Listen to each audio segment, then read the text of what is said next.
Bonsoir à tous, merci de nous retrouver sur BNews Football Club. C'est la première de cette année 2025. Je commencerai par dire bonne année à tous.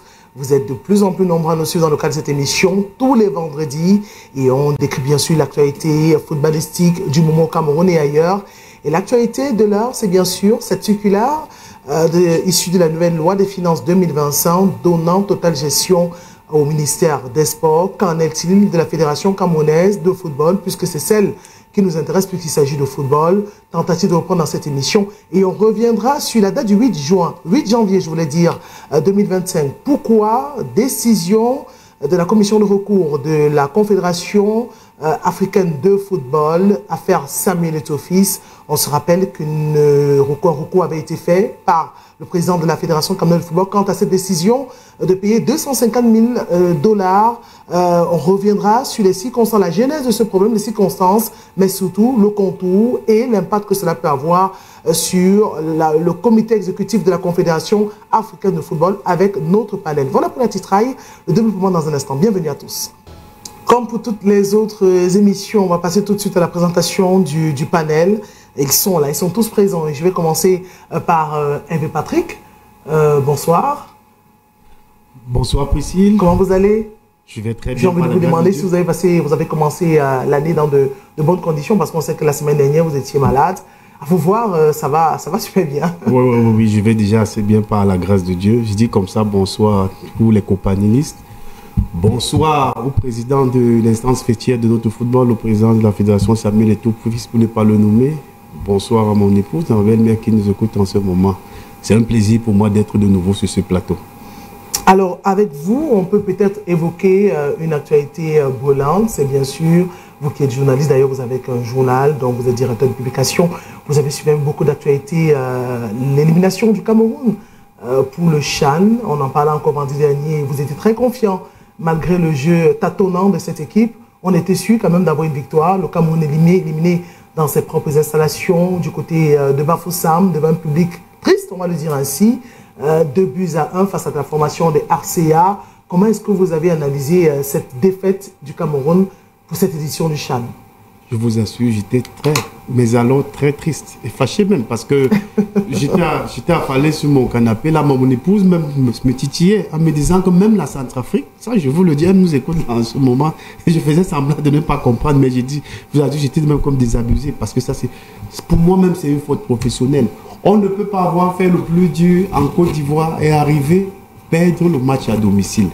Moi, honnêtement, c'est vrai qu'on va dire que quand une équipe perd, c'est le coach. Mais pour moi, la responsabilité première est celle du coach. Je le dis pourquoi? Parce que vous avez remporté la manche aller 1-0. Vous venez à domicile, vous menez. Mais moi, je ne vois pas pourquoi est-ce que vous ne pouvez pas verrouiller. Parce que ces gars sont entrés sur l'heure de jeu avec un excès de confiance. Ils étaient sûrs d'eux. Bon, c'est vrai aussi que nous tous, nous étions confiants, puisque la preuve, ce que je vous disais ici la semaine dernière, qu'on allait se qualifier, mais grande a été notre surprise. Vous ne pouvez pas, je l'ai mentionné ici la semaine dernière, on ne peut pas, on a une équipe comme ça, il n'y a pas une ossature. Tout est un éternel recommencement. Vous allez voir un joueur, il remporte le titre de champion du Cameroun, à peine il s'est expatrié. Vous pensez que ça donne du travail? Chaque fois, il faut recommencer. Et moi, je me dis, on a de très belles équipes dans notre championnat. Vous avez par exemple la Colombe, vous avez Victoria United, vous avez Coton Sport, vous avez Canon. Vous pouvez aller dans ces équipes-là, piocher même 4, 5 joueurs. C'était le cas avec le président, ici, il ne va pas me démentir. Au début des années 80, je crois que le statut de notre équipe nationale, c'était composé de l'Union de Douala, Canon de Yaoundé, Oris de Douala et autres. Mais vous avez un coach qui se permet de mettre de côté. Vous avez des joueurs. Est-ce que ce n'est pas le niveau des joueurs un peu qui a rattrapé cette équipe du Cameroun pour sortir avec cette question? Parce qu'on a vu première participation à ce CHAN. Le Cameroun a réussi à se qualifier en quart de finale. La dernière participation, c'était ici au Cameroun en demi-finale. Aujourd'hui, on ne réussit même pas à avoir une qualification. Est-ce que le niveau de jeu des footballeurs locaux ne laisse pas à désirer? Oui, on va dire que mais il n'y a même pas de championnat en Centrafrique. Si on veut s'appuyer, si on veut aller dans votre sens, il n'y a même pas de championnat. Mais ce sont les mêmes joueurs qui ont quand même joué les éliminatoires de la CAN. Hein? Oui, ils sont peut-être à 70% des joueurs, je vous assure. Mais ce sont ces mêmes joueurs qui ont joué la marche aller, non? Comment vous expliquez ça? Moi, je vous dis, moi, je trouve même que c'est une faute professionnelle. Vous avez un joueur comme Belombo de Canon qui a été le meilleur joueur du tournoi de la solidarité. Même lui, on ne sait, donc on ne sait pas. Franchement, c'est désolant. Moi, je n'aime pas souvent trop tirer sur les entraîneurs, mais dans le cas d'espèce, je pense que c'est la responsabilité première incombe au coach. On a été tous déçus, vraiment, puisqu'on projetait nous rendre de ce côté-là comment dire, pour vivre cette compétition, pour la couvrir. Et là, c'est pas possible. Bon, on a que nos yeux pour pleurer, mais je me dis, on doit se mettre vraiment au travail, hein, parce que, bon Dieu, on est quand même le Cameroun. Voilà. On espère qu'on se mettra au travail. Je reçois donc le deuxième invité, Marc Nguéné. Vous êtes président de club. J'ai envie de vous demander, c'est votre première sur BNews? Oui, c'est...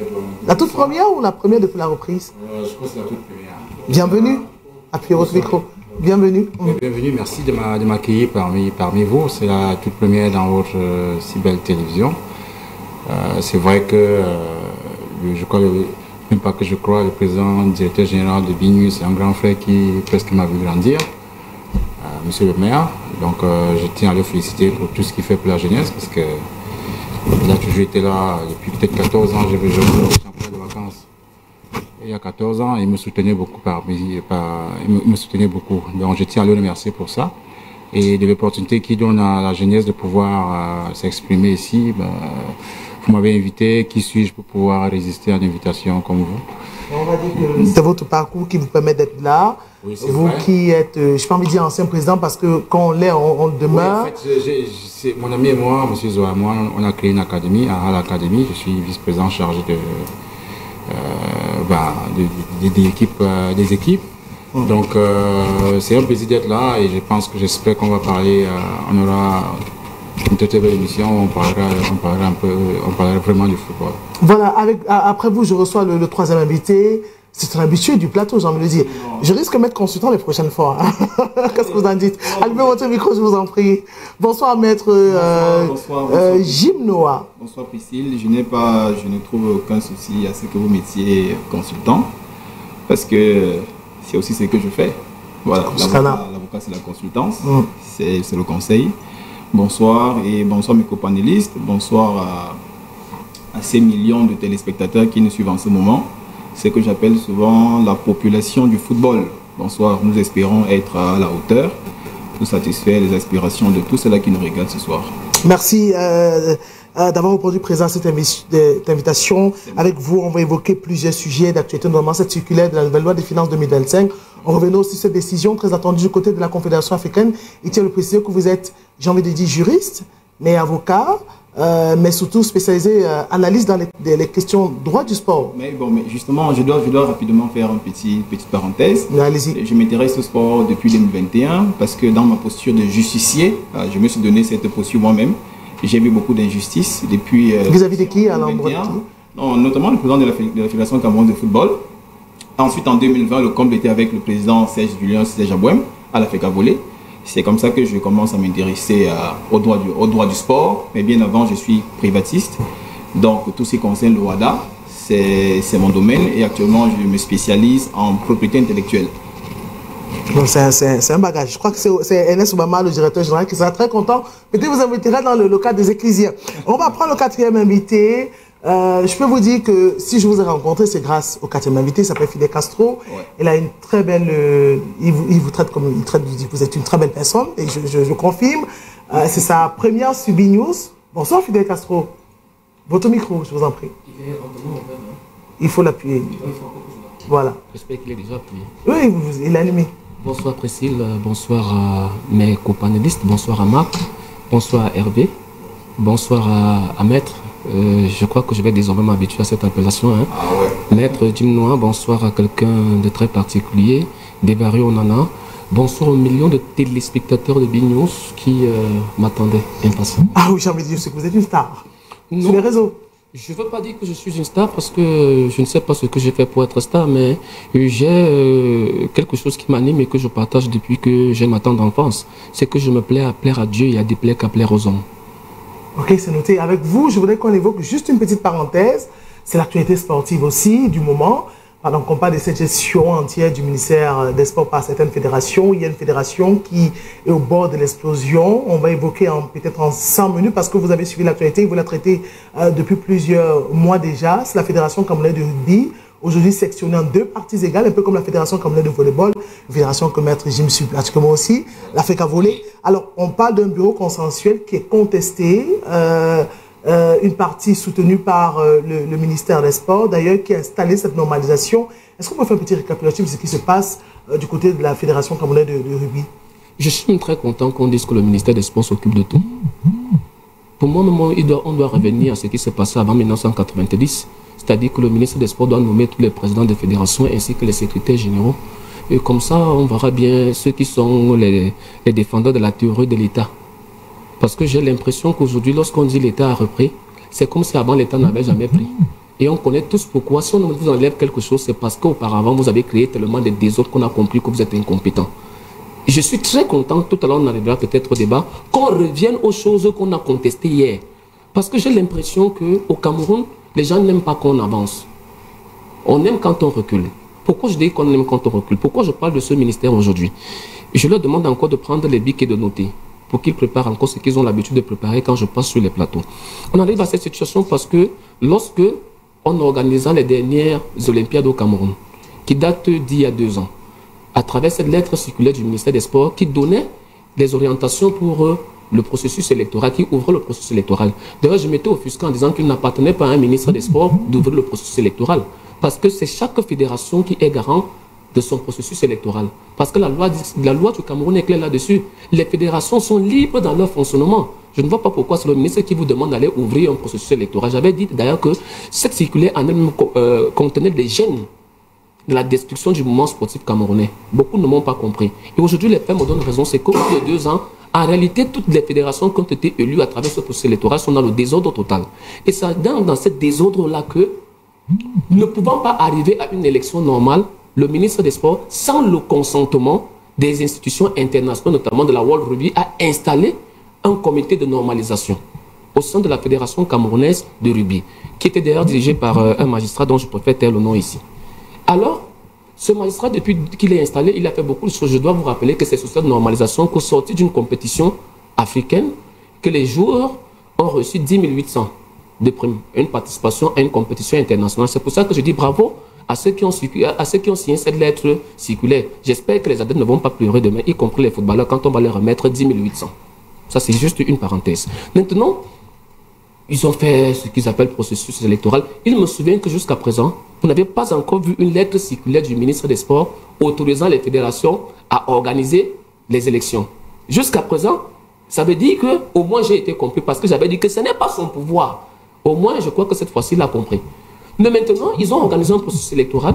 Sauf que ce processus, quand on vous dit une élection, comment vous comprenez qu'on... Un processus électoral qui s'est appliqué aussi à toutes les fédérations, parce qu'on a vu avec le cas de la FECA Volley, powerlifting, qui ont eu des mêmes problèmes. Ils ont eu des mêmes problèmes, mais je dis sauf mais le ministère estime que les présidents ou la partie avec, si je veux dire ainsi, si je prends peut-être le cas de Serge Abouin, dans le cas de la Fédération camerounaise de volleyball, ils estiment que Serge Abouin ne respectait pas les normes pour être candidat à sa propre succession, d'où le fait que... je vous dis encore, Madame Précile... Boudane soit adopté par le ministère. Madame Précile, je parle sous le contrôle d'un avocat, même si je ne vais pas dire sous son contrôle. Simplement, c'est que lorsqu'une élection est contestée, elle n'est pas contestée au ministère des Sports. Parce qu'il n'y a pas un organe juridictionnel logé au sein du ministère des Sports. Les organes juridictionnels sont logés au sein des fédérations ainsi qu'au Comité national olympique et sportif camerounais. Lorsqu'on conteste une élection, on va vers les organes internes. Et après l'épuisement des voies de recours internes, on va vers la chambre de conciliation et d'arbitrage. Quand ça ne va pas vers la chambre de conciliation et d'arbitrage, on va vers le tribunal arbitral de sport. Jusqu'à date de l'élection de M. Julien Serge Abouin n'a jamais fait l'objet de contestation devant aucune juridiction, qu'elle soit interne à la Fédération camerounaise de volleyball ou encore qu'elle soit devant la chambre de conciliation et d'arbitrage. Si on revient dans ce qui nous concerne, dans la question que vous m'avez posée concernant la Fédération camerounaise de rugby, c'est qu'il y a eu une élection qui a été organisée et qui aujourd'hui fait l'objet d'une contestation. Parce qu'on dit que, j'ai suivi ce processus électoral, c'est que le comité de normalisation est en même temps juge et parti. Vous ne pouvez pas en même temps organiser une élection, être vous-même à la commission électorale, être vous-même au sein de votre organe parmi les gens qui proposent les candidats. Ça pose suffisamment un problème d'éthique. C'est la raison pour laquelle vous avez vu M. Mouté qui est parti et qui est Maître Mouté, qui est parti et qui est revenu au sein de la Fédération camerounaise de rugby et qui a comme vice-président M. Benoît Essomba, à qui je dis bonsoir parce que c'est d'ailleurs un frère et un ami que j'apprécie beaucoup. De l'autre côté, vous avez la faction Esson de Thierry qui vous dit, mais attendez, vous faites un processus électoral, on ne connaît même pas qui sont les membres de l'Assemblée générale. On ne connaît même pas comment vous avez fait pour aboutir à cette élection. Je pense que ça pose un problème sérieux. Et quand et je le dis encore, cette histoire d'homologation commence à créer des problèmes au Cameroun. Heureusement que, moi je dis heureusement, vous allez peut-être me poser la question pourquoi je dis heureusement. Heureusement que comme c'est le ministre qui gère maintenant les fonds, donc maintenant quand il dit que je t'adoube, il va donner ses fonds à ses propres amis maintenant. Je dis bravo au mouvement sportif camerounais, on avance comme ça, c'est ça le Cameroun. On va revenir sur cette question au cours de cette émission. Juste une transition peut-être pour parler de l'actualité sportive, footballistique. Celle aussi qui a été l'ouverture du championnat jeune qui a eu lieu du côté de Yaoundé au stade annexe numéro 1. On y reviendra, mais tiens de rappeler qu'on aura en direct du côté de Paris un confrère Richard Anna qui exerce de ce côté-là. Il va revenir aussi sur cette actualité, en tout cas les thèmes de débat de ce soir. Transition surtout juste derrière.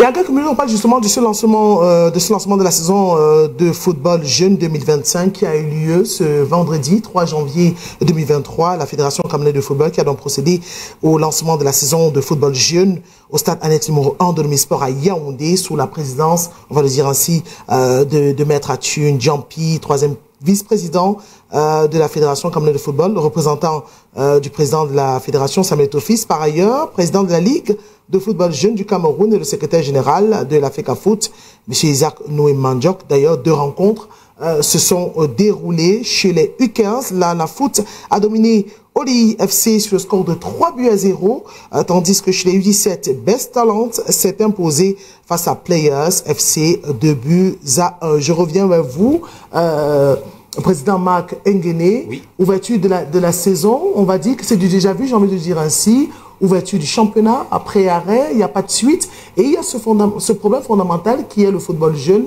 qui aujourd'hui est considéré comme la base du football professionnel, mais qui ne fonctionne pas. Quel est le réel problème, vous qui avez une belle expérience en termes de football jeune, en termes de football professionnel, qu'est-ce qui cloche au niveau du football jeune camerounais?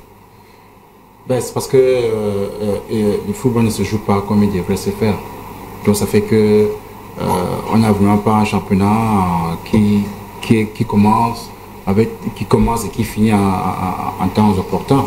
Donc le véritable problème, c'est de faire jouer les jeunes. Il faut que les jeunes jouent pour pouvoir les occuper et voir comment est-ce qu'on peut en tirer, on peut faire des bonnes sélections. Donc le football jeune a un gros problème parce que moi, dans mon académie, par exemple, ça fait longtemps, même avant que le président Eto'o ne soit là, il y a des années où on ne jouait pas. Il y a des années où on n'a pas joué. C'est vrai qu'il y a le Covid, mais on n'a pas joué pendant 2 ou 3 saisons. Et pourtant, on s'était affiliés. Donc ça fait que beaucoup de présidents, parfois, se découragent et n'arrivent pas à suivre. On ne peut pas garder les enfants pendant 6 mois, 7 mois sans vous les occuper aux entraînements ou payer petites primes d'entraînement et sans qu'ils ne jouent. Donc il faut que les enfants, il faut qu'il y ait un championnat vraiment qui se joue comme à notre époque. Il y avait un championnat, vous savez que vous jouez chaque week-end contre telle équipe. Et après maintenant, les meilleurs vont jouer une finale nationale contre ceux de Douala ou bien des autres provinces à l'époque. Donc il faut vraiment que le championnat se joue cette année. Et j'espère qu'il se jouera cette année parce que j'ai passé ma journée pratiquement au stade annexe numéro 1. Suivez ces matchs dont vous avez parlé tout à l'heure là. Ça a bien commencé. Et il y a du potentiel. Il y a du potentiel, C'était très beau match. Très beau match. Et on espère vraiment que cette année, il n'y aura pas de coupure comme les années précédentes. Alors, Patrick, il y a un doigt accusateur qui est pointé sur la direction technique nationale et sur la foot aujourd'hui, qui, on va le dire aujourd'hui, est la base même de ce football jeune, mais malheureusement qui n'évolue pas. On voit des tournées à travers le Cameroun, mais il n'y a pas de suite. Il n'y a pas de suivi de ces jeunes. On ne sait pas s'ils sont vendus. La direction technique nationale est parfois accusée de suivre les académies de football de renom. Vous, comment est-ce que vous suivez cette actualité? Quel est le problème de cette déchéance, une décadence de ce football jeune qui évolue parfois, pas parfois, mais généralement en dents de scie? Micro. Allez-y. Le football nécessite beaucoup de moyens. Parce que comme le président le disait tout à l'heure, ces jeunes-là, c'est la pépinière. Vous savez que même quand vous regardez même des gars comme les François Mambig, là, quand les Claude Roy venaient au Cameroun, quand ils sont venus, c'est des gars qui jouaient dans des championnats et autres, au quartier et autres. Mais vous avez vu que le football, c'est beaucoup d'argent. Moi, je ne peux pas trop en vouloir à l'ANAFOOT, parce que même pour son fonctionnement, il faut assez de moyens. Bon, tel n'est pas le cas. Subventionné par l'État du Cameroun? Oui, il faut l'État, vous-même vous connaissez, avec ce qui même vient encore de se passer là où on est en train de vouloir nous faire entrer 100 ans en arrière. Mais bon, c'est le Cameroun, on fait avec. Mais moi, je lui dis, ce sont des initiatives qu'il faut encourager, parce que c'est dans cette, comment dire, dans la jeunesse là, qu'on va pouvoir dénicher des nouveaux talents. Et en fait, il n'y a pas un problème de talent au Cameroun. Pour le talent, il y en a. C'est un problème de gestion. De gestion, d'encadrement et autres. Je crois que si les choses sont faites comme il se doit, moi, je n'ai pas de problème à ce niveau-là. Alors, on va évoquer tout de suite le premier sujet de cette émission, cette circulaire, on l'a tous vu, qui a circulé, je veux dire, c'est peut-être la répétition, circulé issue de la loi des finances 2025 qui donne totale gestion des fédérations au ministère des Sports, publié hier, mais qui date du 31 décembre 2024, qui a beaucoup fait parler et on se pose la question, a-t-on finalement avancé ou a-t-on fait 100 pas en arrière quand on connaît les difficultés qu'avaient les présidents de clubs, les présidents de fédérations quant à la gestion, cette cohabitation, cette collaboration entre le ministère des Sports et les présidents de fédérations. Et je commence par vous, Jim Noah. Vous êtes juriste, je veux le dire. Alors, on a une circulaire, je prends le cas de la Fédération camerounaise de football, on a une circulaire signée par le ministre des Finances qui donne quitus de gestion financière autant pour moi, des fédérations au ministère. On a un décret de 2014 du président de la République qui donne aussi quitus à la Fédération camerounaise de football avec son agence comptable de pouvoir gérer ses finances. Est-ce qu'on a l'impression qu'une circulaire a pris le dessus sur une loi? Merci Priscille pour cette question. Je l'attendais bien. Si elle ne venait pas, je vous aurais demandé de me la poser parce que justement c'est une question très importante. Je tiens déjà à rappeler que sur le plan du droit, sur le plan général, ceci est en conflit avec ce qu'on appelle le contrôle de tutelle. Je vais m'expliquer avant d'entrer dans le fond. Et s'il vous plaît, vous allez me permettre de le faire. Je serai bref, mais permettez-moi de... Non, allez-y. Voilà. Alors, la doctrine s'est accordée sur le fait qu'il y a 4 composantes du pouvoir hiérarchique. Nous avons par exemple le pouvoir d'instruction, nous avons le pouvoir de reformation, nous avons le pouvoir de substitution, nous avons également le pouvoir d'annulation. Alors, si désormais la circulaire à son article 171 donne désormais la gestion des finances des fédérations aux ministres à la tutelle, ça veut désormais dire que c'est la tutelle qui va instruire. C'est-à-dire que c'est elle qui va instruire, qui va donner des instructions sur les dépenses. Et là, nous ne sommes plus dans la tutelle, nous sommes purement dans le pouvoir hiérarchique. Pourtant, nous savons bien que le ministère des Sports, c'est la tutelle. Donc, il doit exercer uniquement un contrôle de tutelle. Alors, cela étant dit, sur le plan holistique, il faut déjà dire que cette circulaire également porte atteinte à la souveraineté que le droit reconnaît aux associations privées et particulièrement à la souveraineté de l'Assemblée générale, celle qui est l'instance la plus puissante des associations sportives et qui, au vrai sens, est celle qui gère, c'est-à-dire qui met en place les garde-fous de gestion en termes de finances.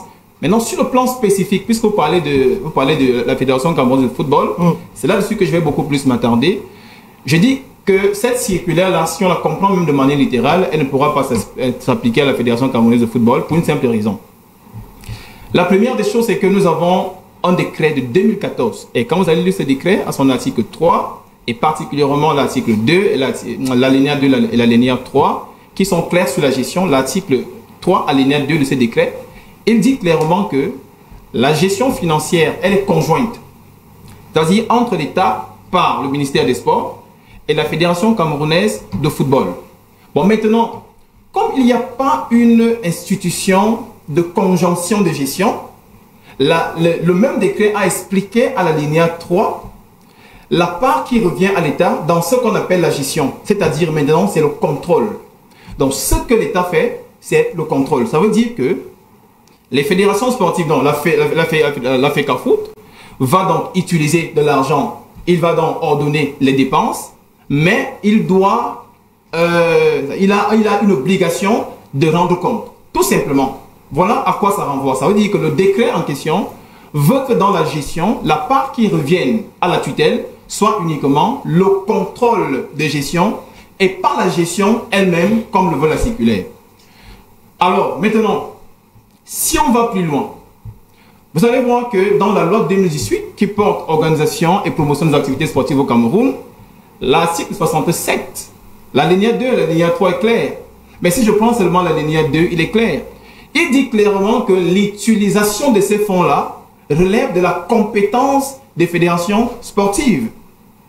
Or, la circulaire veut nous faire comprendre que désormais, les fédérations dont la FECAFOOT va dire « j'ai besoin d'un stylo » et le ministre va sortir de l'argent, il va lui dire « va acheter un stylo » ou alors « je ne veux pas un stylo, je veux plutôt que tu prennes un crayon ». Mais pourtant, l'article 67, dans son alinéa 2, est clair que l'utilisation relève de la compétence des fédérations sportives.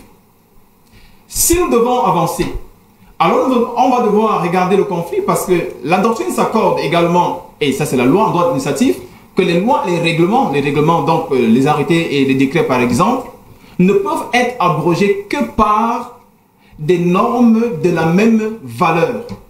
Et maintenant, pire encore, il s'agit ici d'un conflit qui existe entre une norme générale et une norme spéciale.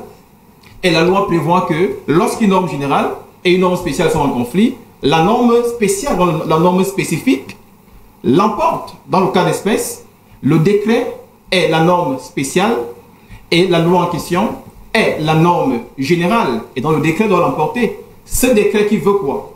Qui veut que la gestion soit la compétence de la Fédération camerounaise de football et que le ministère, dans le cadre de la tutelle, n'exerce que le contrôle des gestions tout simplement. Enfin, vous posez la question de savoir si le circulaire peut abroger un décret, une loi, mais ce n'est pas possible, je viens de le dire, ce n'est pas possible. Parce que dans la hiérarchie des normes même, le décret intervient avant la circulaire. Et je l'ai dit tout à l'heure, seules les normes de la même nature, de la même valeur peuvent s'abroger. La Fédération camerounaise de football, peu importe ce qu'on peut dire et peu importe l'interprétation qu'on peut apporter à cette loi et particulièrement à cette circulaire, reste maître de la gestion, de l'utilisation des fonds alloués par l'État.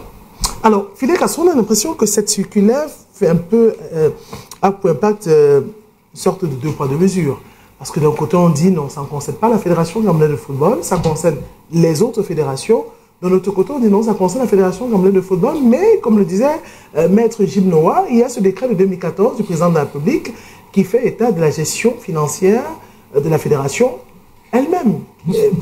Est-ce qu'il y a une volonté manifeste de créer un désordre ou tout simplement il y a quelque chose qui marche que nous ne comprenons pas? Vous savez, lorsque je souris, c'est parce que j'aime bien ce qui se passe dans mon pays, au Cameroun. Pourquoi j'arrache le sourire? Simplement parce que lorsqu'on prend une circulaire, d'ailleurs, je vais parler de manière générale. En droit, vous savez comment on définit la loi? On dit que la loi est l'expression générale, la loi est l'expression de la volonté du peuple. Et parmi les caractères de la règle de droit, on vous dit qu'elle est générale et impersonnelle. Mais pourquoi je souris? Parce que lorsque cette circulaire est sortie, cette circulaire ne concerne pas que... Cette circulaire parle de quoi? Des fédérations.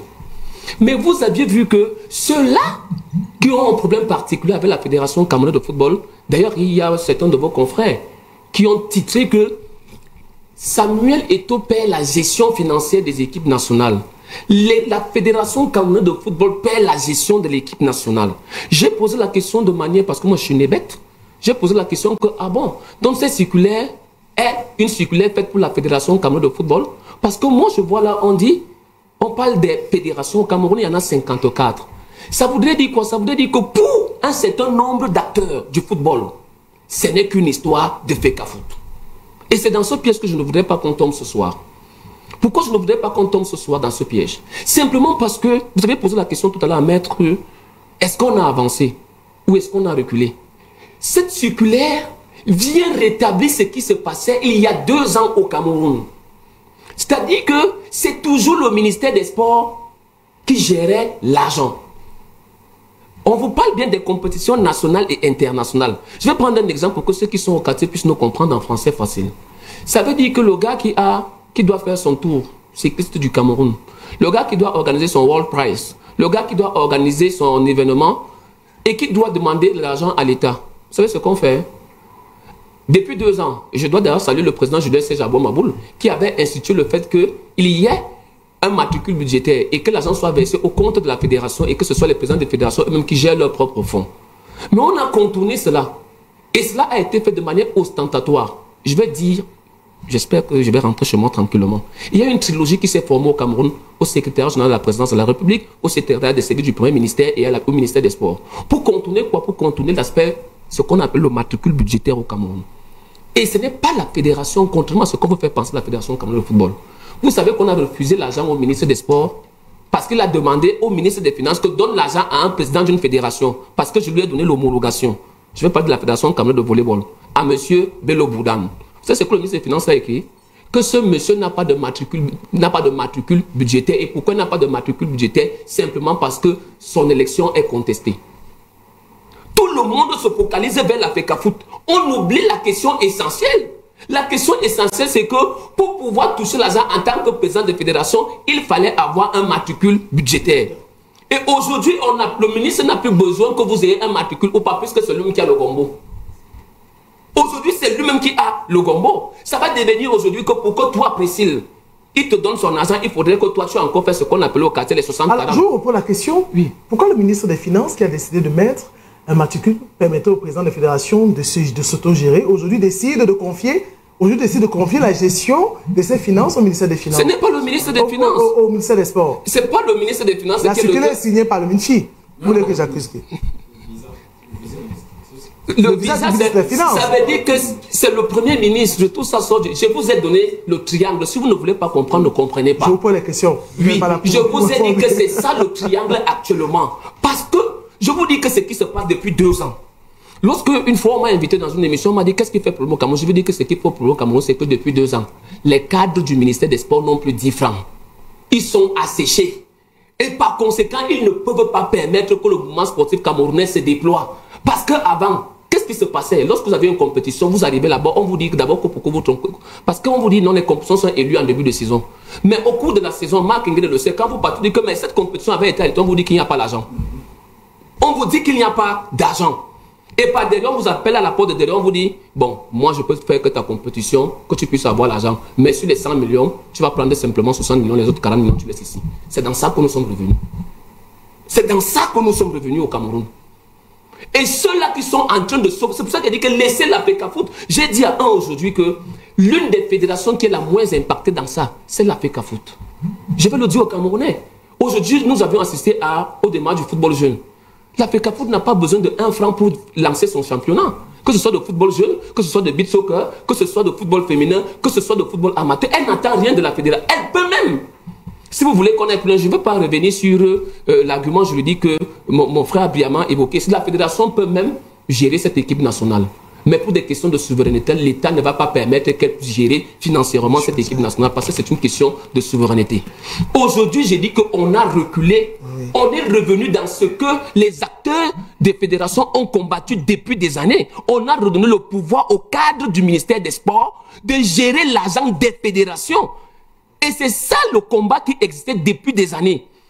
Vous savez pourquoi? Vous savez que jusqu'aujourd'hui, c'est pourquoi les athlètes au volleyball n'ont pas encore reçu leur argent, leur prime. Non, pourquoi? Mais puisque on avait attribué le matricule budgétaire à M. Julien Sejabom, qui est le président légitime et légal. Celui qui était supporté par vos amis du ministère des Sports, on lui a dit que le ministre des Finances a dit que moi je ne te connais pas. Or aujourd'hui, quand on remet l'argent au ministre des Sports, ça veut dire que dès qu'il lui donne ce qu'ils appellent là-bas homologation, je ne sais pas à quoi ça sert d'ailleurs au Cameroun, même si vous êtes élu ou mal élu, comme ce qui vient de se passer au rugby là, le jour qu'il a une compétition, comme ce sont ses amis, on lui verse le gombo. C'est de ça qu'il s'agit aujourd'hui. Est-ce une avancée? Je dis non. Mais j'applaudis ce qui a été fait. Vous savez pourquoi j'applaudis?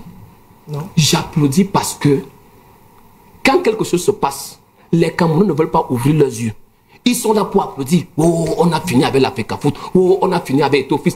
Là, nous sommes en début d'année 2025. Je vous mets au défi que d'ici le mois de juin, vous allez voir les présidents de clubs pleurer que vraiment ma compétition, parce qu'avant, madame, vos athlètes, pour aller en compétition, les présidents de fédération n'avaient plus besoin d'aller au ministère des Sports pour dire que je vais mettre mes gens. Il suffit simplement que votre compétition soit éligible et on vous débloque l'argent et vous-même vous gérez vos propres fonds. Aujourd'hui, c'est terminé. Aujourd'hui, vous êtes obligé de partir par là-bas.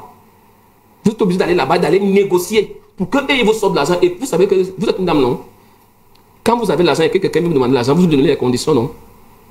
Pourquoi vous souriez? Mais je ne veux pas sourire. Vous lui donnez les conditions, vous lui dites que, mon frère, si tu veux que moi je te donne l'argent, donne ma part sur ça.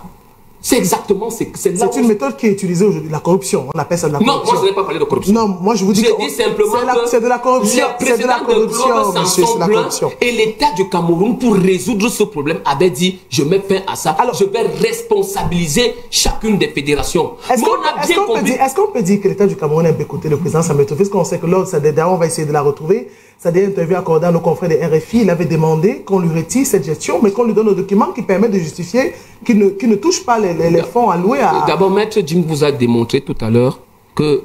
Qui vous a dit que Samuel Eto'o... Jusqu'aujourd'hui, rien n'a changé. Parce que le président, en ce qui concerne... Parce que les lions indomptables sont investis. C'est un régime spécial. S'agissant de la gestion de l'équipe nationale, c'est un régime spécial. Ce régime spécial tire son fondement du décret du chef de l'État. Et ce régime spécial vous dit que l'ordonnateur reste le président de la Fédération camerounaise de football. Ça ne va pas changer. Mes amis qui sont en train de danser au quartier, qu'ils continuent à danser. Mais sauf que celui d'ailleurs, je vais dire quelque chose pour que vous... Je ne vais pas garder la parole. Je prends un exemple très facile. Vous chutez. Vous pouvez vous imaginer, parce que là je ne parle plus des lions. Je dis, imaginez-vous que vous avez votre fête. Et que moi, je prépare le budget. Vous êtes une femme, non? Vous avez votre fête de mariage. Vous devez vous marier. Vous savez ce qu'il vous faut pour votre mariage. Vous finissez de faire tout. Après vous venez me donner. Chez les femmes, quand une femme part au marché, vous allez être contente que c'est moi. Donc moi j'écris tout ce qu'il faut. C'est une autre femme qui part faire le marché. Vous êtes dit qu'elle va aller faire quoi là-bas? Vous êtes une femme, qu'est-ce qu'elle va aller faire au marché? Les femmes ont dit que donc moi j'ai fini de préparer, c'est elle qui va payer, elle va aller couper. C'est là où nous sommes revenus. Alors, Maître Jim, sur la question, peut-être poursuivre, pour corroborer un peu les propos de Fidel Castro, il a soulevé la question, mais je voudrais qu'on revienne dessus. On va peut-être prier la réalisation de retrouver cet extrait, et ça m'est revenu sur le coup, où le président Samuel Eto'o parlait justement que si on veut lui retirer cette gestion, qu'on le fasse, mais qu'il y ait un document qui atteste effectivement que la gestion de l'argent, la gestion financière n'est plus faite par la fédération, et que la fédération se décharge de tout compromis, de tout détournement, ou peut-être de cas de corruption. Oui, cet extrait-là, je crois que je l'ai vu, je l'ai regardé sur Internet. Ce que je dois faire, c'est que je dois rester sur le droit. J'apporte ici des éléments qui permettent au président de la Fédération camerounaise de football de revendiquer son droit en cas de besoin. Alors, libre à lui de dire je laisse, ou alors je défends mon droit. Sur le plan du droit, je vous ai dit et je le redis que nous sommes ici en face d'un conflit entre une règle spéciale et une règle générale. Et la règle générale l'emporte. Je veux dire que la gestion des fonds alloués à la Fédération camerounaise de football relève de la compétence exclusive, je le redis, exclusive. Parce que le décret 2014-384 à son alinéa, à son article 3, l'alinéa 2 et 3, je reviens dessus. L'alinéa 2 dit que la compétence, elle est conjointe. Mais à l'absence d'une institution de conjonction de gestion, l'alinéa 3 a apporté la solution. Alors il a réparti les tâches qui reviennent à chacune des entités quant à la gestion. Et la partie qui revient à la tutelle dans le ministère, c'est le contrôle de gestion. Point barre. Il n'y a pas autre chose. Alors, on va essayer d'établir le contact avec Richard Anna. On va la voir dans quelques instants sur la question justement des conséquences de cette circulaire du ministre des Finances, la nouvelle loi des finances. Alors, avant de prendre Richard Anna, je vous pose la question à vous, Hervé Patrick. Vous êtes journaliste, vous avez suivi l'actualité. On sait quand même, il a évoqué Fidel Castro, que plusieurs présidents de club, même s'ils n'ont jamais voulu s'afficher pour le dire, faisaient état de ce que certains cadres, on ne va pas attirer ce ministre, mais certains cadres, exigeaient des rétrocommissions quand il s'agissait de décharger ou de récupérer l'argent des compétitions ou de payer des sportifs. On a très bien vu d'ailleurs la dernière vidéo en date, c'est celle des sportifs de la thérophilie qui réclamaient la commission au sorti d'une compétition. Vous avez d'abord été médaillé d'or et d'argent. Est-ce qu'on a reculé en arrière ou il y a une volonté manifeste de reculer en arrière? Quand on se plaint d'un problème, on a trouvé des solutions. Aujourd'hui, on revient encore sur les mêmes effets qui ont créé les raisons pour lesquelles il y a tous ces problèmes.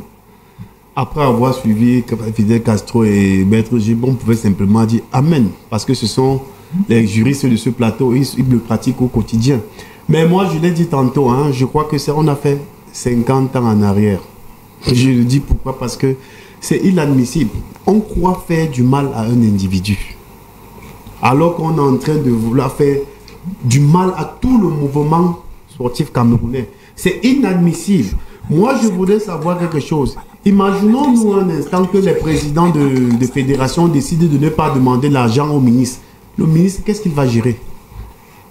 Sincèrement, ils ont trouvé des stratagèmes et autres pour contourner le décret présidentiel de 2014. Ils sont arrivés.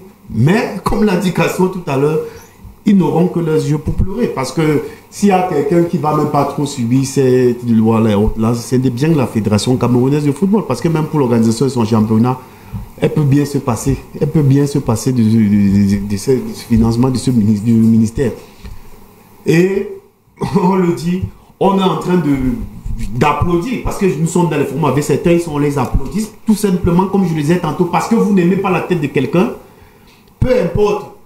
Ils ont fait ce qu'on appelle la solidarité gouvernementale. Parce qu'on a, vous savez, on a tout fait pour faire tomber le président de la fédération. Ils n'ont pas pu. Oui, une volonté manifeste du gouvernement. Il y a une volonté manifeste. Faire tomber le président de la fédération. Mais attendez, quand vous voyez le dénouement des choses, et quand je vous ai dit que si vous nous écoutez, même vous nous écoutez, lisez dans les forums et autres là, qu'est-ce que les gens sont contents pour eux? C'est comme si c'est la fédération camerounaise de football qui est visée. Oui, oh que non. Je dis bien, oh que non. Ils sont deux comme ça, deux fédérations qui ont toujours donné du fil à retordre au ministère des Sports, la fédération Africa-Foot et la fédération de volleyball. Parce qu'ils revendiquent ce qui est juste, ils revendiquent leurs droits. Mais comme on a décidé de reculer en arrière, c'est pour ça que je dis qu'on a fait un monde de 50 ans en arrière. Mais ce n'est pas normal. Comme Castro a un très bon exemple pour l'illustrer. Donc vous allez maintenant, pour organiser une compétition et autres, il faut maintenant venir taper les mains, aller au ministère, et quand on connaît comment ça fonctionne avec les histoires des gombos et autres. Mais vous croyez que la fin, ce n'est pas pour aujourd'hui, hein, franchement. Je suis vraiment désolé, je ne voulais même pas parler de cette histoire-là, mais bon.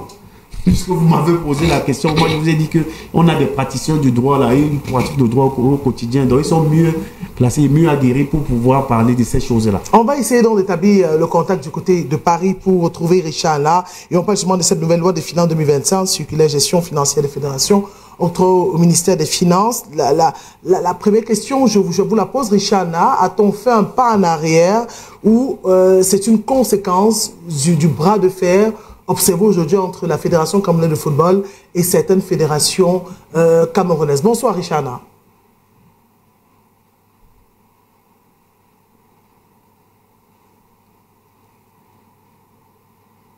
Des finances, j'aimerais préciser déjà que la loi des finances a été promulguée, a été discutée par l'Assemblée générale, mais ce qui fait beaucoup de commentaires, c'est cette circulaire sur la gestion financière des fédérations. Et il y a quelques jours, j'avais partagé mon avis sur les réseaux, parce que je veux bien dire, rappeler aux auditeurs, aux téléspectateurs de BNews One que c'est moi qui ai sorti cette affaire. C'est moi qui ai commencé en disant que il y avait des choses qui étaient en train de se préparer, que le ministère des Sports, on s'apprêtait à sortir une circulaire selon laquelle les autres fédérations vont être traitées différemment de la Fédération camerounaise de football. Parce que avant, en 2023, le Premier ministre avait sorti justement une circulaire comme celle-ci, parce qu'il faut dire que cette circulaire, elle est signée du ministre des Finances, Monsieur Louis-Paul Moutazé, mais avec le visa du Premier ministère. Et donc, il y a 2 ans, le Premier ministère avait demandé à ce que toutes les fédérations jouissent d'un matricule budgétaire qui leur permettrait désormais de recevoir les fonds à eux alloués pour les compétitions internationales et certains pour des compétitions nationales. Et vous vous souvenez très bien du petit de la lettre que M. Narcisse Moïkombi avait envoyée à M. Lupo Moutazé pour demander à ce que M. Bello Bourdan ait un matricule budgétaire pour lui permettre de gérer la Fédération camerounaise de volleyball. Donc, quand vous parlez d'un recul, est-ce que c'est un recul?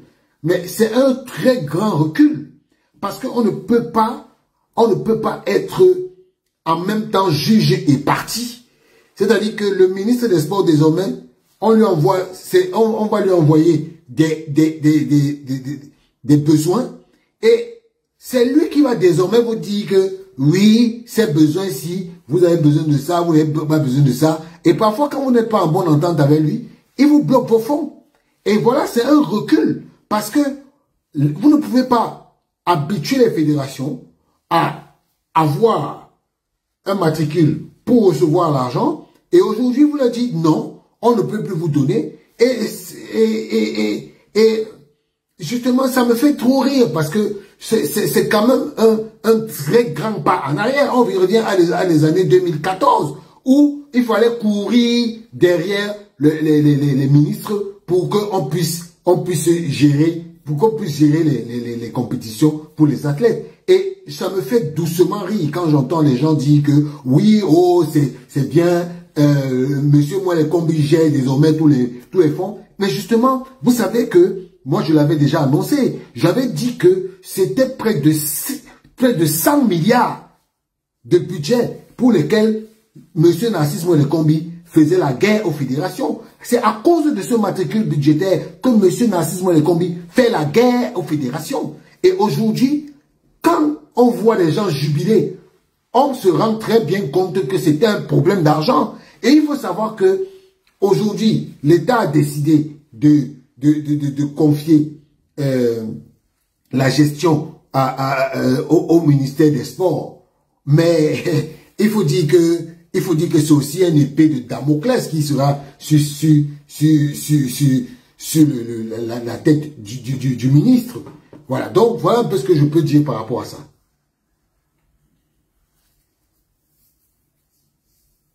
Merci à vous, Richard. Là, vous ne partez pas, vous restez connectés parce qu'avec vous, on va encore intervenir. Vous allez intervenir sur le deuxième sujet de cette émission. On parle justement des décisions attendues de la Chambre de recours de la Confédération africaine de football. On vous retrouve dans quelques instants. Merci pour cette intervention. Je vous donne la parole pour sortir sur le sujet.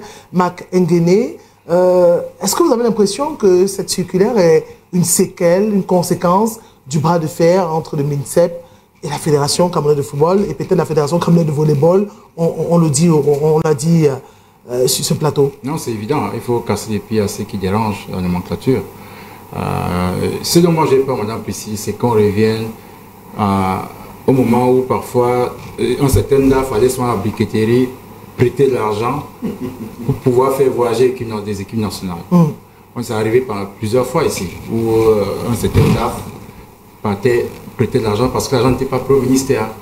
Parce que quand vous préparez une compétition, vous donnez votre programme au ministère. Maintenant, vous demandez un budget, vous dites que l'argent n'est pas encore arrivé. Et vous savez, la crise économique est là, pour l'instant. Il faut rester dans le tout. Quand on devrait vous donner l'argent, vous avez au ministère, vous dites que l'argent n'est pas prêt. Et quand le voyage, c'est peut-être dans 1 ou 2 semaines. Donc moi, j'ai peur vraiment que... Castro l'a dit, hein, on a fait 50 ans en arrière. Et il y a des problèmes. Il y a une année où les Lions sont allés, je crois, 24 heures après le départ, le jour J, dans une compétition. Pourquoi? Parce que les primes n'étaient pas payées. Il n'y a pas d'argent pour ces équipes-là.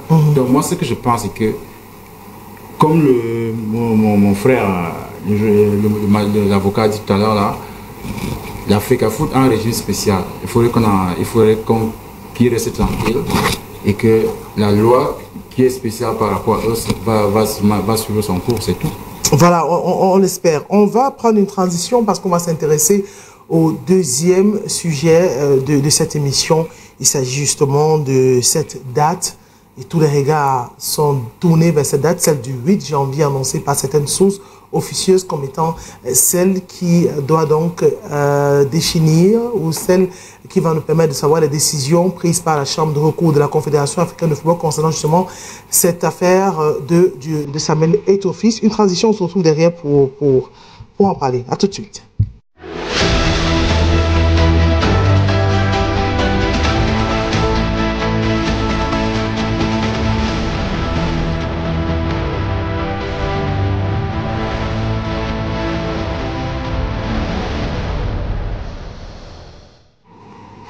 Voilà, et on va aller du côté de Paris encore pour retrouver Richana, si vous êtes là.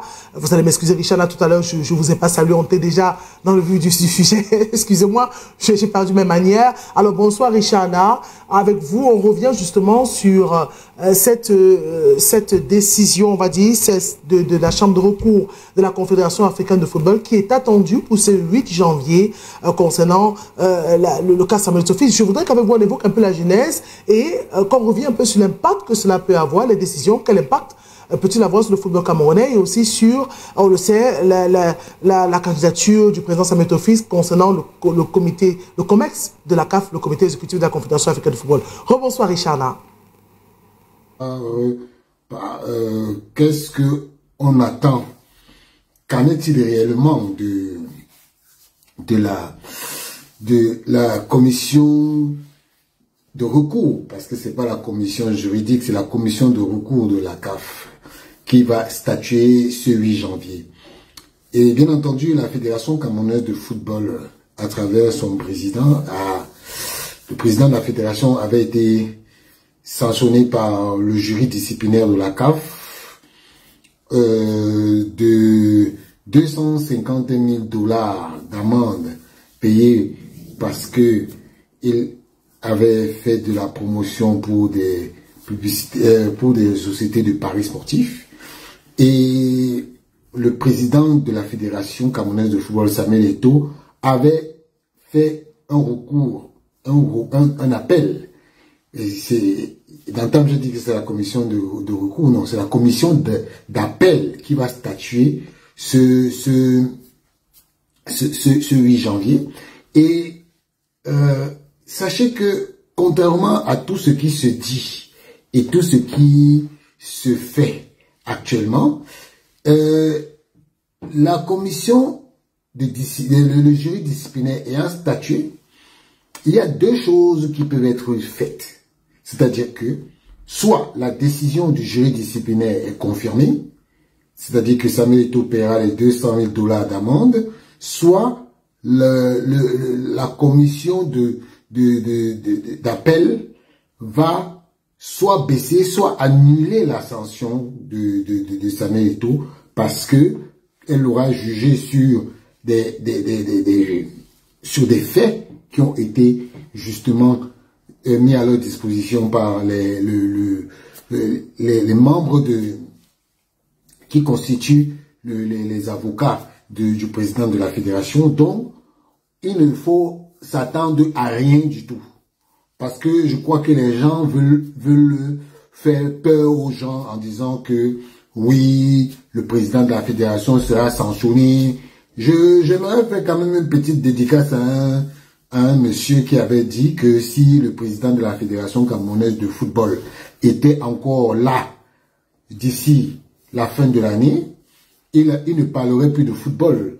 J'aimerais lui lancer un appel ici. Monsieur Abdourahmane Amadou Baba, j'espère que vous tiendrez à votre parole. Parce que quand on dit qu'un homme c'est sa parole, effectivement, il faut que vous teniez à votre parole.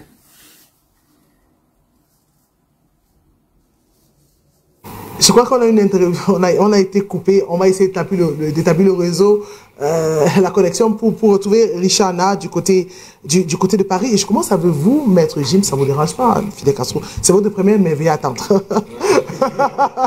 Alors, avec vous, on parle justement, il est revenu sur la genèse, un procès suite à la promotion des paris sportifs.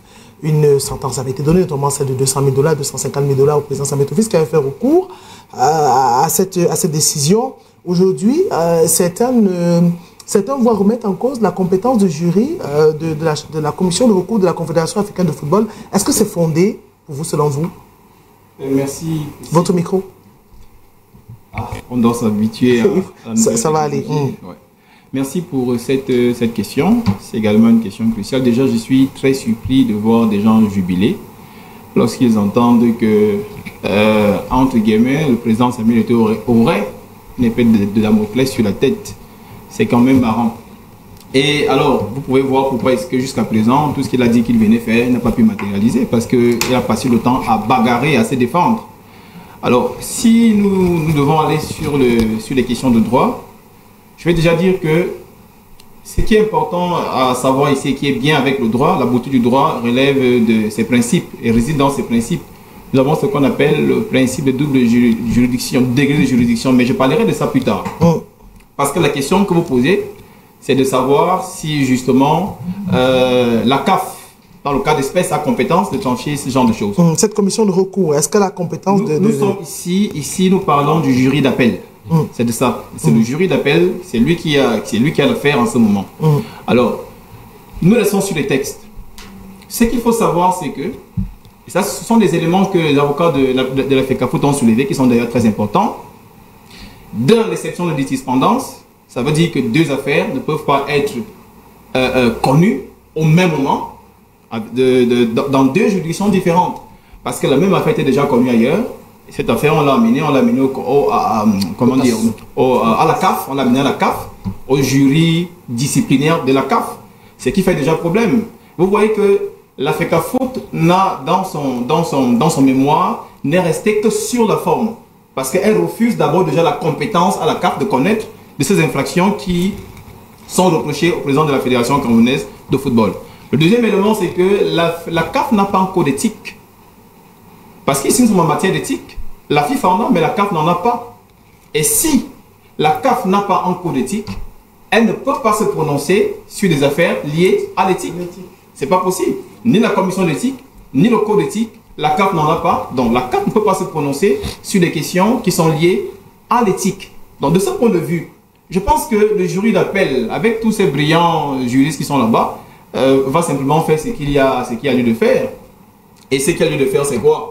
C'est naturellement de casser ce qui avait été dit, la décision du jury disciplinaire. Voilà, c'est à ça que cela renvoie. Pour aller plus loin, l'article 48 des statuts de la CAF est clair. C'est-à-dire que là, la CAF a reconnu au TAS le pouvoir, la compétence de connaître et de casser les décisions rendues par ces juridictions. Ça, c'est encore bien. Parce que vous posiez la question à Richard Nard tout à l'heure, ça va se passer comment? Moi, je dis qu'il n'y aura rien. Je l'avais dit d'ailleurs la dernière fois. Il a d'ailleurs dit. J'ai dit ici, et puis il n'y aura rien. Mais même s'il arrivait qu'il y ait quelque chose, conformément à ce que les autres attendent, il faut savoir que le principe de double degré de juridiction, là, il va devoir s'imposer. Le président de la FECAFOOT pourra donc saisir naturellement le TAS pour connaître cette affaire et casser la décision du jury disciplinaire. J'en ai terminé pour le moment. Alors,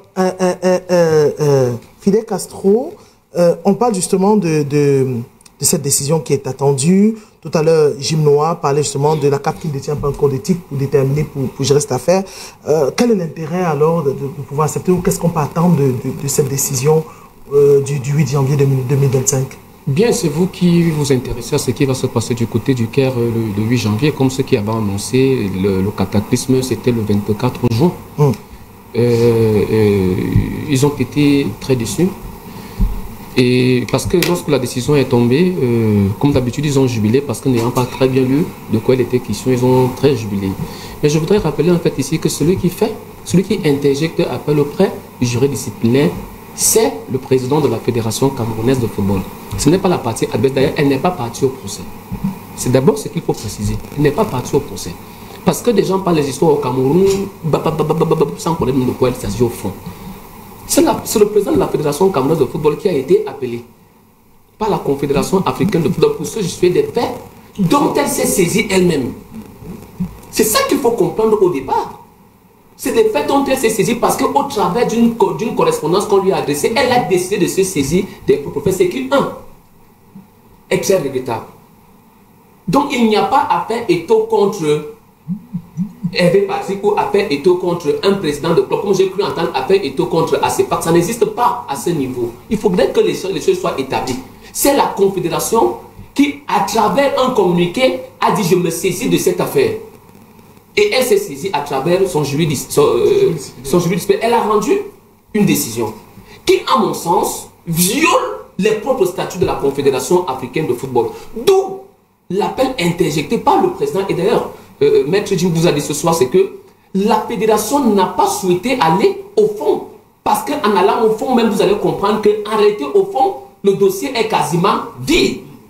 D'ailleurs, dans son exposé, la Confédération africaine de football vous a dit que par rapport au match truqué, il y avait insuffisance de preuves. Et en droit, lorsqu'on dit insuffisant, ça veut dire qu'il n'y a rien. C'est ça qu'il faut reconnaître en droit. Et maintenant, ils vous disent qu'on n'a pas pu établir le caractère du fait que le président de la fédération ait signé un contrat avec votre société. Mais parce qu'à un moment donné, on n'a pas vu clairement, parce qu'on a vu sur une photo, c'est pour ça que... Parce qu'en droit, pour condamner, il faut se baser sur les textes. Mais Maître Jim vient vous démontrer que les textes qu'ils ont utilisés, la Confédération africaine de football n'a pas encodé d'éthique. Comment ils ont fait pour prononcer une décision alors qu'ils n'ont pas de texte? Ça pose un problème. En réalité, parce que moi j'ai dit, ceux qui attendent le 8, d'abord vous voyez que depuis quelques jours ils ne parlent plus du 8. Parce que même ils savent que c'est maïs. Comme les Ivoiriens. Oui, comme on dit les Ivoiriens. En réalité, ce qui se passe, c'est là où moi je sors de ma casquette de juriste parce que je fais comme l'analyse des sports. C'est que depuis des années, il y a un complot qui est endogène, qui se porte au plan extérieur. Le complot endogène, c'est qu'il faut tout faire pour faire partie M. Eto'o de Tchinga. Parce qu'ils savent que personne ne peut le battre aux élections. Et le plan est parti de notre pays. Et c'est dans notre... Vous avez vu des gens se balader au Caire pour aller faire des témoignages de je ne sais quoi. Ils sont partis au Caire. C'est à partir du communiqué d'une association quelconque. Une association qui n'a aucun intérêt. Parce que Marc Nguyen est ici. Nous sortions du stade... Mais quel est l'intérêt de la CAF de s'intéresser à une situation qui n'a aucun fondement? Parce que même au sein de la Confédération africaine de football, beaucoup ont peur de M. Eto'o fils. Il fait peur. Même au plan politique au Cameroun, il fait peur à tout le monde. Posez-moi la question pourquoi il fait peur. Et toi, tu dis qu'il n'est pas intéressé par la politique. Quand on fait le football en lui-même est une politique, c'est une science. Et au plan de la Confédération, on a peur. Laissez-moi vous dire que même au plan international, à la FIFA, on a peur de lui. Pourquoi? Simplement parce que Eto'o fils en lui seul est une garantie de résultat. Moi, j'ai supporté M. Seydou Bombondjia jusqu'au jour de l'élection. Marc le sait. J'étais d'ailleurs au Mont-Fébé. Vous savez que moi, j'étais convaincu jusqu'au dernier jour que M. Eto'o ne pouvait pas nous battre. Mais je vous assure, après 30 mois au Mont-Fébé, d'ailleurs, moi, j'ai su qu'Eto'o allait nous battre à 5 h du matin. Vous savez pourquoi j'ai su? Parce qu'à 5 h du matin, quand on faisait le décompte de nos délégués, dès qu'on a vu que nos délégués n'étaient plus le nombre qu'on était, à 23 h, on a su que c'était plié. C'était mort. Donc quand on allait au Mont-Fébé, on avait quand même un dernier espoir que bon, on compte quand même sur un vote de confiance. Que même si on a fait comme ça. Mais je vous assure, quand on est arrivé à 22, 23, 24, 25, j'étais avec un confrère, un de vos confrères, il m'a tapé comme ça, il m'a dit, Tara, j'ai marché à pied ce jour de l'hôtel Mont-Fébé jusqu'au Carrefour, à Mobile Omisport. Je ne me suis pas rendu compte que je marchais à pied. Pour ceux qui connaissent un peu la ville de Yaoundé. Et tout le monde, bien malin celui qui pouvait prédire la victoire de M. Eto'o, y compris moi-même. Je vous dis que je ne l'ai pas supporté. D'ailleurs, je le lui ai dit en face. Il m'a dit, ah bon, je dis oui, président, moi je ne suis pas un menteur. Et les gens de la Confédération, comme vous voyez là, ont tellement peur qu'au Cameroun, il y a des gens qui se sont dit, hey, ce garçon qu'on a amené, d'abord il nous a cassé tous nos plans. Si on le laisse là, c'est la catastrophe. On est mort. On a donc fomenté les histoires de gros, c'est des conneries qu'on a racontées au Cameroun. Parce que quand vous écoutez cette chose-là, à aucun moment il a dit, je vais te faire gagner un championnat. À aucun moment, vous n'avez vu Eto'o parier sur un match de football. D'ailleurs, Maître Jim, c'est ce qu'on appelle, parce que lorsque vous lisez les textes, on vous dit qu'il faut avoir une prise d'intérêt. La prise d'intérêt, ça veut dire quoi? Ça veut dire qu'il faudrait que Eto'o ou l'un de ses proches ait un compte pour parier. Mais les gens n'ont pas pu démontrer, vous seulement qu'on l'a vu signer avec... La facilité au Cameroun, c'est que tout le monde connaît le droit parce qu'il est écrit en français. Même ceux qui n'ont jamais lu un texte, vous disent qu'on a besoin d'aller à l'école pour lire le droit. C'est ça la facilité au Cameroun. Maintenant, ce que je voudrais terminer en disant, c'est que l'enjeu, c'est quoi? Lorsqu'on vous dit que l'Assemblée générale de la Confédération africaine de football va se tenir bientôt, notamment l'élection, tout le monde s'est dit, hey, le type peut être candidat à la présidence. Il fallait donc couper les pieds et l'empêcher d'être candidat au comité exécutif de la Confédération africaine de football. Parce qu'être membre du comité exécutif de la Confédération africaine de football lui ouvre directement les portes de la Fédération internationale de football association. Et tout le monde sait, Gianni Infantino est assis dans son bureau, il nous regarde. Il connaît qu'il a permis d'être assis là où il est assis aujourd'hui. Je vous dis, monsieur Eto'o fait peur à tout ce monde. Et comme il fait peur, il faut couper ses ailes quand il est tôt. Malheureusement, le dossier est mal ficelé. Et vous vous souvenez que même M. Seydou Bombondjia, sa candidature pour être membre du COMEX avait été rejetée. Vous vous souvenez, et que c'est le CAS qui a dû le réhabiliter. Donc aujourd'hui, que les gens, même par accident, parce que ça peut arriver, l'être humain étant ce qu'il est, par accident, il peut vous donner une décision alambiquée. Mais Samuel Eto'o, Maître Jim vous l'a dit, a encore avec lui un pouvoir de saisir le tribunal arbitral de sport et en procédure de référé, même si ça monte 2 jours, le TAS va se prononcer. Donc moi je dis, ceux qui sont en train de danser, de vous dire le 8, pour moi là, Fidel Castro, comme on dit que je suis le cardinal de l'église de Tinga, je voudrais l'annoncer que je suis plus cardinal. Je suis devenu le recteur de l'église de Tinga. Ok, c'est noté. Alors, Hervé Patrick, est-ce que vous avez l'impression, quand on suit Fidel Castro, on a l'impression que Samuel Eto'o Fils est victime de sa popularité, est victime de son aura, qu'il n'y a pas de fondement dans tout ce qui a été dit, dans ce, j'ai envie de dire, dans ce procès, si on peut l'appeler ainsi. Est-ce que vous avez l'impression qu'il y a un coup, si on peut le dire ainsi, qui est monté pour éjecter Samuel Eto'o Fils du football camerounais et pour éviter une probable carrière au niveau du football international, notamment à la Confédération africaine de football, quand on annonçait déjà candidat, aujourd'hui, lui qui a été candidat au poste de 4e vice-président du comité exécutif de la CAF? Je le dis toujours, comme le disaient mes amis, les Camerounais sont méchants. Je vous assure, on est atteint d'un degré de décomposition mentale dans ce pays. Ça, je pèse mes mots. Je dis qu'on est atteint d'un degré de décomposition mentale. Quand vous voyez des frères camerounais autres, mais cette histoire s'est retrouvée même au niveau de la CAF. C'est toujours les Camerounais qui ont déporté ça là-bas. C'est l'image de marque de notre pays. Je pense que même quand il y a un problème dans votre maison, il vaut mieux toujours arranger les. On dit le linge sale se lave en famille. Mais quand vous voyez des gens, moi, j'ai écouté les Castro et autres, même Richard. Moi, je vous ai dit qu'il n'y a rien. Pour qui connaît le président Samuel Eto'o, c'est quelqu'un d'abord de trop intelligent. Et j'aime à le dire, si votre camarade d'enfance devient votre chef, acceptez son valet. Et qu'il n'est pas comme vous et moi. Qu'on le comprenne. Vous pensez que lui, Samuel, là, il décide d'être dans le comité exécutif de la CAF, sachant qu'il y a une sentence comme celle-là, parce qu'il n'y aura rien. Comme on dit, ça c'est vide, comme les Castro l'ont relevé là. C'est pour ça qu'il va entrer dans ce comité exécutif de la CAF. Et vous voyez, ce sera une porte ouverte pour le niveau international qui est la FIFA. Donc moi, je n'ai même pas d'inquiétude à ce niveau-là. Que ceux qui veulent applaudir, là, qui continuent à applaudir. Mais l'homme là, il a dépassé les gens. Donc vraiment, moi je porte son sac. C'est tout ce que je peux dire. Ah, d'accord avec vos copanélistes quant à ce que les décisions attendues le 8 janvier seraient une coquille vide, rien à l'intérieur, rien à attendre Non, juste à écouter des éminents juristes et avocats, il n'y a rien à attendre de ce côté-là. Vous savez, on n'arrive pas toujours à bien profiter de nos icônes. Je crois que Eto'o, c'est quand même une référence mondiale. Et nous avons cette chance-là qu'il soit camerounais. Mais ce n'est pas normal que c'est nous-mêmes encore qui sommes les premiers à vouloir sa chute, même au niveau international. Et pourtant, on devrait être derrière lui pour le soutenir dans cette lutte-là. Parce que je pense qu'il mérite d'être au comité exécutif de la CAF et pourquoi même pas aller à la FIFA. Vous savez, c'est un Ivoirien comme Blé Goudé qui nous donne des conseils en tant que Camerounais.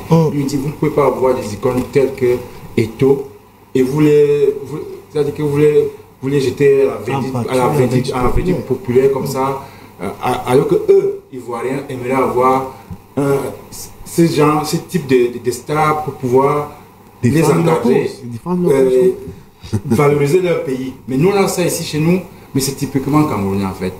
Eto'o est comme un caillou dans la chaussure de beaucoup de personnes, que ce soit Cameroun, que ce soit la CAF.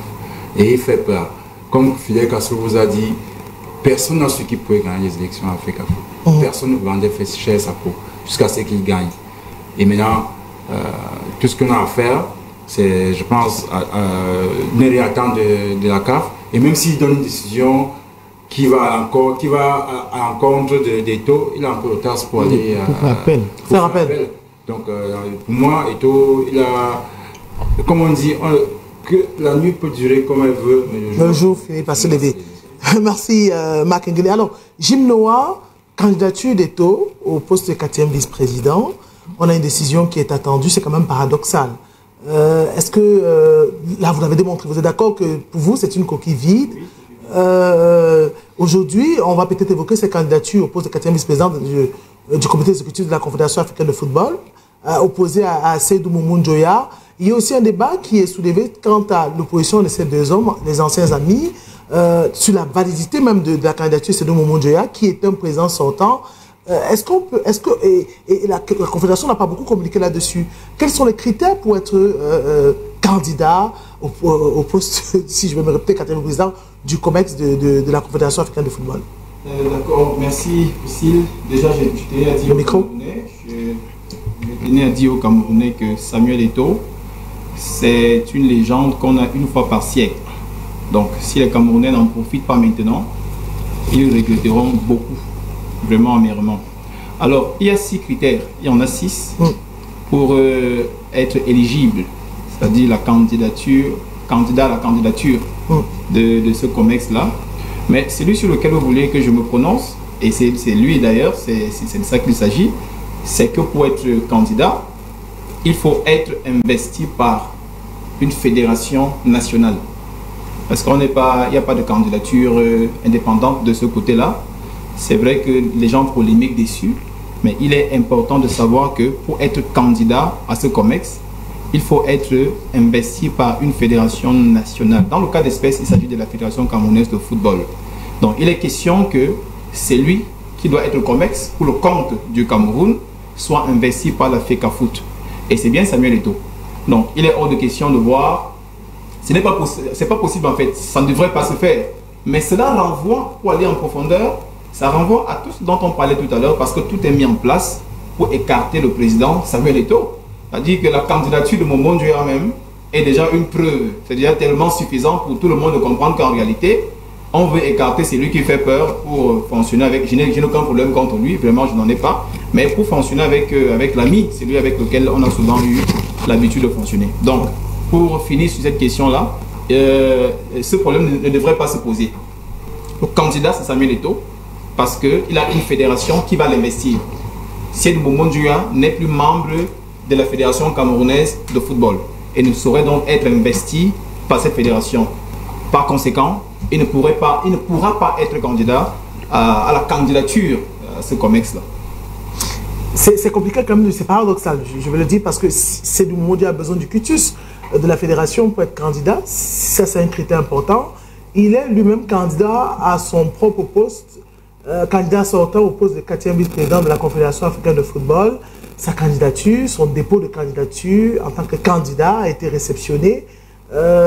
Comment est-ce que ça s'explique? C'est l'une des raisons fondamentales pour l'être n'est pas validé. D'abord, je dois apporter une précision dans vos propos.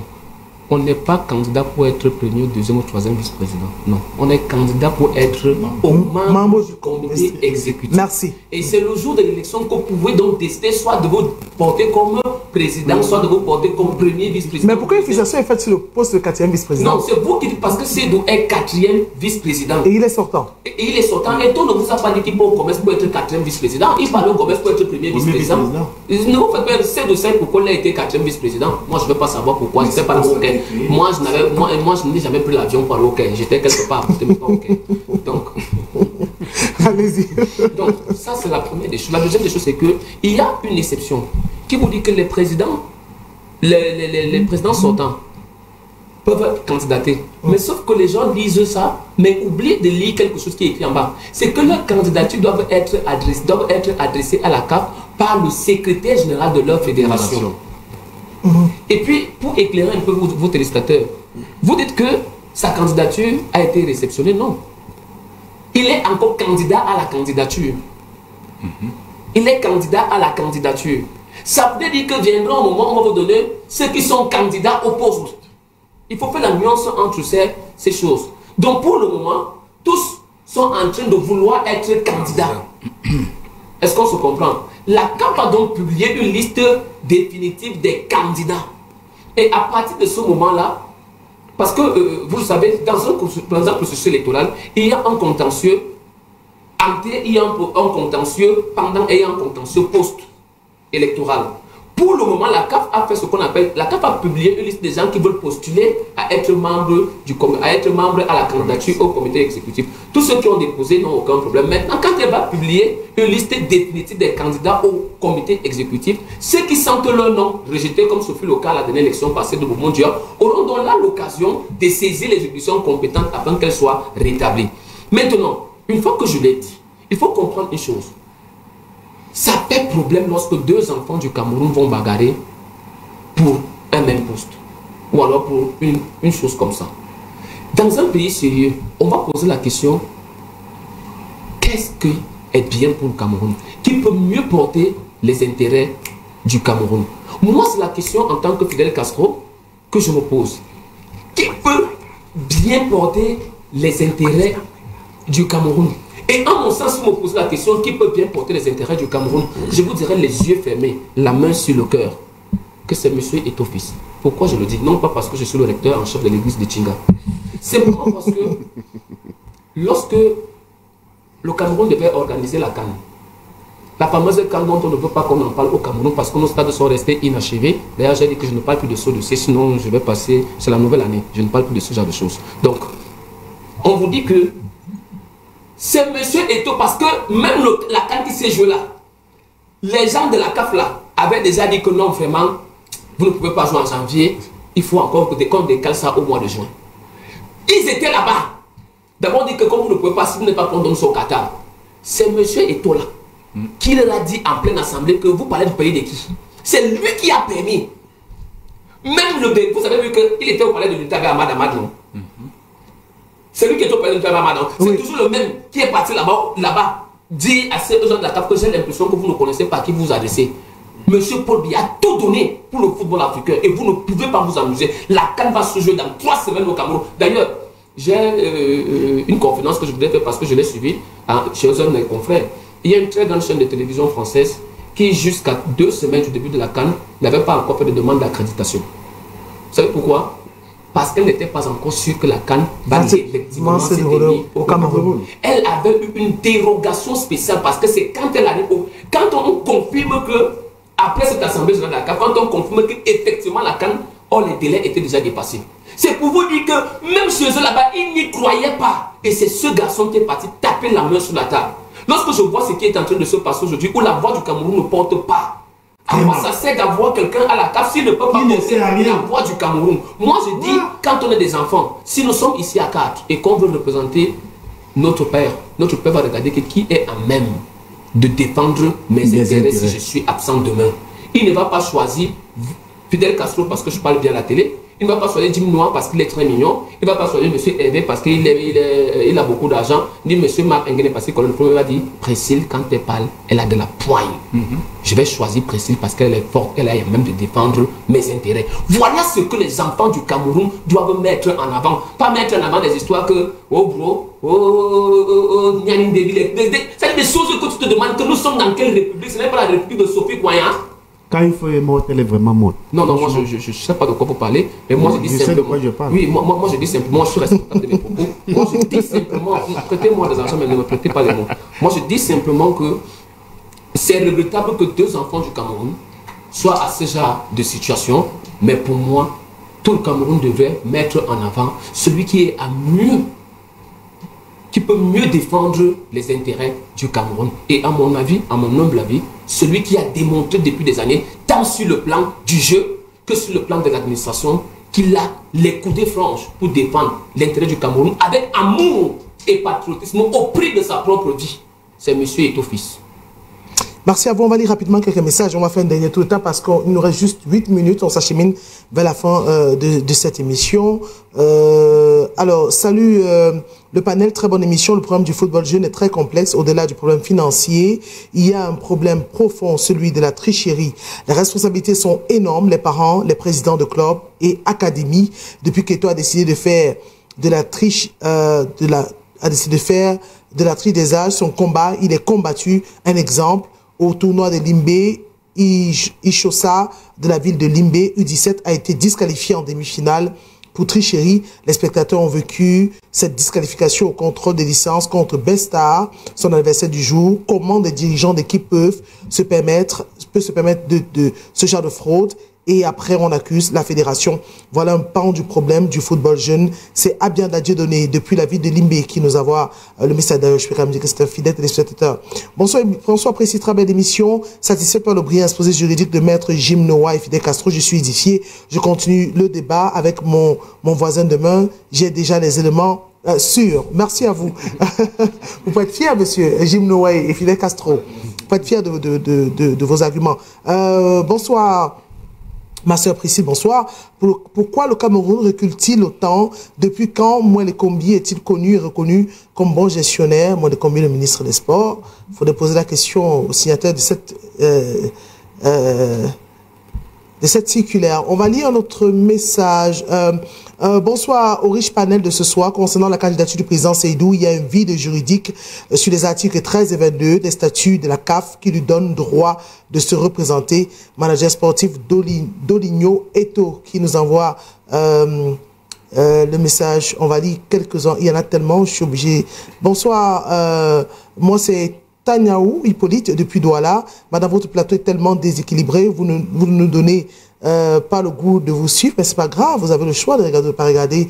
Aujourd'hui, on avait besoin des arguments et des personnes qualifiées pour en parler. On a eu 2 juristes sur le plateau, des journalistes. Ici, je suis pas là pour choisir des hiboux ni des ecclésiens. On a des personnes qualifiées. Ils donnent leur avis sur la question. On est édifié. C'est le plus important. Maintenant, si vous n'êtes pas content, on peut pas plaire à tout le monde. Hein. Je suis désolé. Chère Priscille, je trouve ton plateau, il y a pas débat, tout le monde est d'accord sur tout et ça rend les champs moins fructueux. Et comme on est dans la contradiction. Le but bonsoir, très belle émission. J'ai vraiment été édifié sur la question. Merci à vous. Merci. On va faire des tours de table. Hein. Je commence par vous, Marc Nguéné, pour sortir justement sur cette décision attendue le 8 janvier, cette candidature président Samuel Eto'o-Fils. On sort, chacun a droit à 1 minute 30 et on conclut l'émission. Moi, tout ce que je peux dire, je suis serein. Je sais qu'il n'y aura rien il n'y aura rien à voir à CAF et que j'espère qu'il sera au COMEX de la conférence africaine de football parce qu'il faut porter le drapeau quand on est très haut et nous devons être fiers de ça. Donc, on ne doit pas se tirer une balle sur le pied alors que nous avons des arguments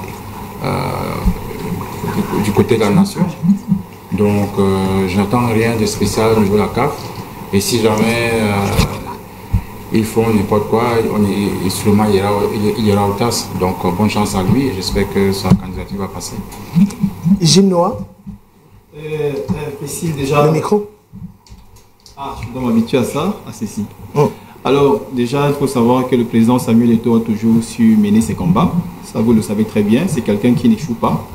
Chaque fois qu'il s'est lancé dans une bataille, quand tout le monde attend qu'il est tombé, ça ne va pas donner, il sort de quelque part, il apporte quelque chose là qui remet les pendules à l'heure. Donc, peu importe ce qu'il traverse en ce moment, parce que justement, il y a dans l'un des 6 critères pour candidater au COMEX, et il y a l'un des critères qui parle justement de n'avoir pas été condamné, de n'avoir pas été coupable et condamné, voilà, du fait d'une sanction disciplinaire, voilà, une sanction disciplinaire autre.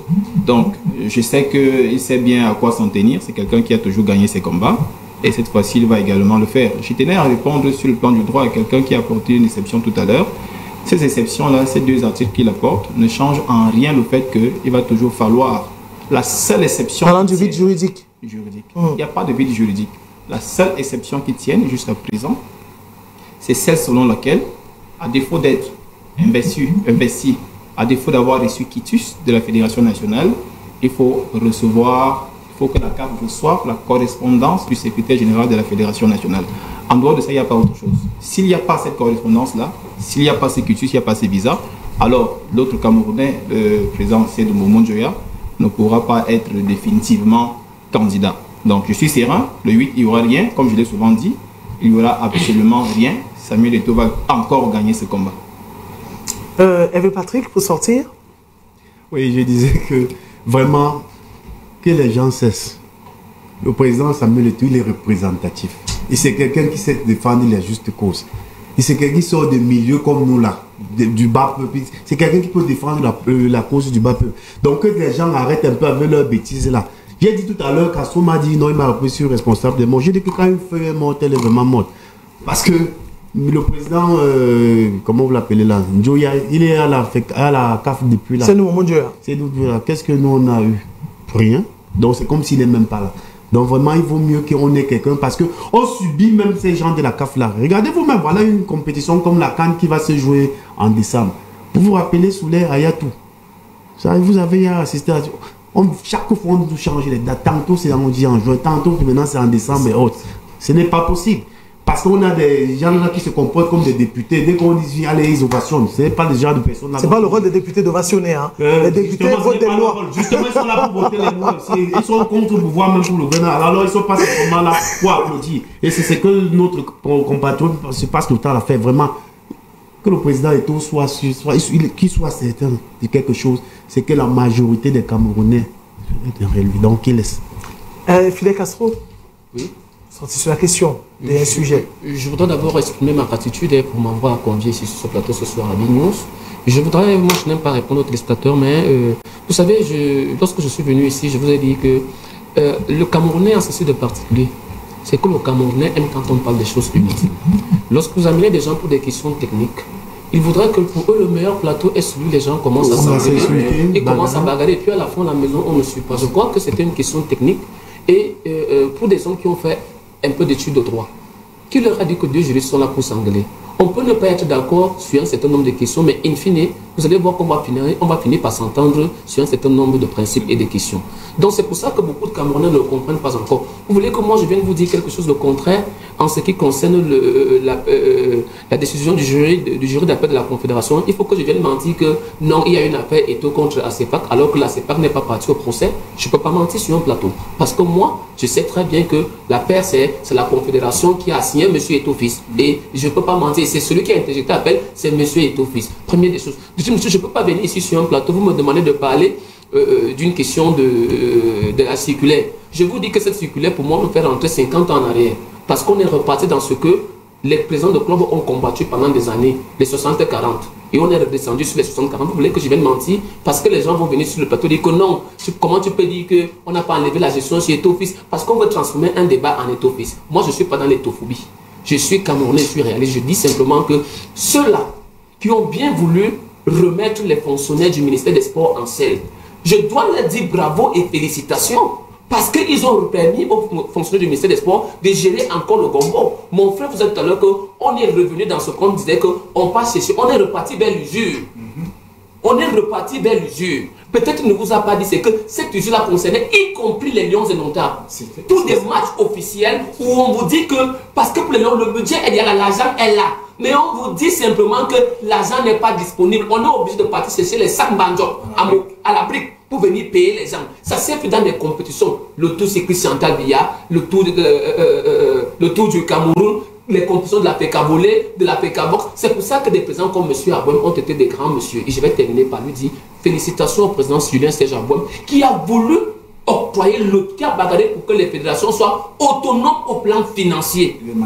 Et bravo à ceux-là qui ont combattu cela. Je termine, le général Gaëtan avait dit œuvre de tant de jours en un seul jour effacé. Bravo à la trilogie qui vient d'effacer le travail de Julien Serge Abouem qui a voulu donner l'autonomie des présidents. Monsieur le Président, joyeux Noël, bonne fête de l'année. Merci à vous et merci à tous ces téléspectateurs internet. D'ailleurs, vous étiez très nombreux à réagir, beaucoup de réactions sur la toile. Vous aurez la possibilité d'aller regarder pour ceux qui vont se connecter après. Et quand je dis des messages, j'apprends que le président Samuel Eto'o fils vous a d'ailleurs regardé quelques minutes. Il y a plein de messages sur la question. Il était en direct. Je profite aussi pour saluer Liesimen qui nous regarde depuis la ville de Douala. Merci Jim Noah, merci Marc Engene, merci à vous, Hervé Patrick. Fidel Castro, votre première, elle était bonne. Hein?